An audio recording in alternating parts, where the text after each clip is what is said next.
7h53. Síndrome do coração partido. Parece uma expressão usada pelos românticos para definir uma perda ou decepção amorosa. Na verdade, trata-se de uma doença cardíaca que simula um infarto. Mas é claro que está ligada à emoção. E para conversar melhor sobre esta síndrome, a gente recebe a cardiologista Daniele Almeida. Bom dia. Bom dia. Obrigada pela sua participação aqui, Daniele. Obrigada a vocês. Qual a diferença dessa síndrome para o infarto propriamente dito? Então, a síndrome do coração partido, hoje em dia tem estado mais em voga, né? Na verdade, é uma disfunção transitória do músculo do coração, normalmente como fatores precipitantes, um estresse físico, um estresse emocional, como a perda de um parente, ou até mesmo trauma físico. E apesar da apresentação clínica ser muito parecida com um quadro de infarto, o que vai fazer a gente diferenciar um pouco mais à frente, é que quando esse paciente for levado para um cateterismo cardíaco, nós vamos observar que a gente não vai ver nenhuma placa obstrutiva a nível das artérias coronárias. E, então, isso que vai nos fazer suspeitar da síndrome do coração partido. Agora, Daniele, existe algum exame que é possível detectar, ou seja, o coração... algum problema no coração fisicamente, assim, algum exame que dê para ver realmente? Isso. O primeiro exame que vai nos levar a suspeitar, tendo em vista algumas alterações, é o exame mais fácil, ser feito à beira do leito, né?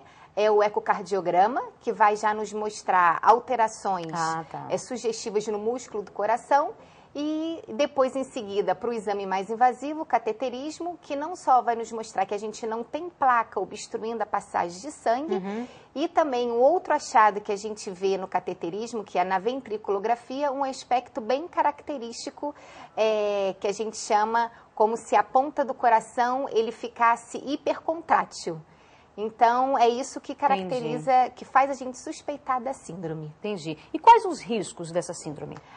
Os riscos numa fase inicial são muito parecidos com o infarto agudo do miocárdio, ou seja, o paciente ele precisa ficar a nível de terapia intensiva, precisando de todos os cuidados, e depois, passando dessa fase inicial, em geral, eles têm um prognóstico muito bom. 95% dos pacientes podem evoluir com a resolução completa dessa disfunção do coração. Diferente que no infarto agudo miocárdico, em geral, o que aconteceu vai ser um defeito irreversível. Entendi. Agora, a pessoa pode vir a morrer em consequência dessa síndrome? Isso, pode vir a morrer de acordo com a apresentação clínica inicial, porque ele pode se apresentar com um quadro de um choque cardiogênico, que a gente chama. Isso implica num prognóstico ruim, com uma alta morbimortalidade, e aí sim ele pode vir a falecer disso. Mas, em geral, ele conseguindo passar dessa fase crítica mais inicial, o prognóstico a longo prazo ele é muito bom. Até cerca de 8 semanas a gente espera ele resolver essa disfunção transitória do coração. Agora, como a gente falou, é uma síndrome, obviamente, que está ligada, totalmente ligada à emoção. E atinge principalmente as mulheres, por quê? Isso.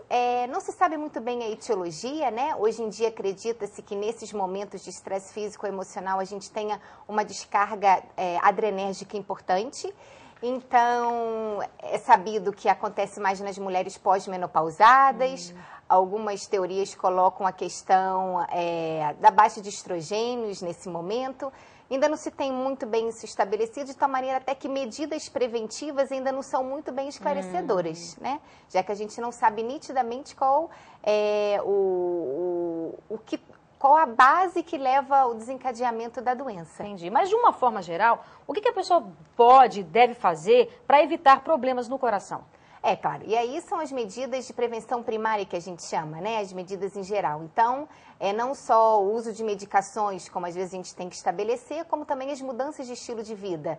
Então, evitar o sedentarismo, a prática de atividades físicas regulares, a cessação do tabagismo, a perda de peso, uma alimentação mais saudável. Isso tudo a gente sabe que tem um grande impacto, não só o uso da medicação. Uma vida equilibrada, Uma vida equilibrada, é isso. Agora, como a gente está falando, por estar diretamente ligada também, como eu já falei, à emoção, quer dizer, em alguns casos seria necessário um tratamento psicológico, psiquiátrico? A gente sabe que às vezes o perfil de pessoas mais acometidas, às vezes são aquelas pessoas mais ansiosas ou até mesmo mais introspectivas, que têm dificuldade um pouco de expor as suas emoções, contém aquilo muito, né? A gente sabe que a saúde mental hoje em dia é de suma importância, a gente não pode se preocupar apenas na saúde física. E às vezes a gente sabe que a gente podendo, às vezes, tratar um transtorno de ansiedade importante, um quadro depressivo, não menosprezar a depressão, que é uma doença. Verdade. E hoje em dia, a gente acaba... Hoje em dia, não. Às vezes, as pessoas tendem a subvalorizar. Então, às vezes, a gente, sim, não se esquecer dessa parte da saúde mental, que isso pode até vir a ajudar a evitar esse tipo de condições, certeza. né? Tá bom, conversei aqui com a Daniele Almeida, que é cardiologista, sobre a síndrome do coração partido. Muito obrigada pela sua participação no nosso programa, viu? Bom dia. E obrigada a você pela companhia. Nós voltamos amanhã às 7h30 da manhã. Até lá e tenha um excelente dia.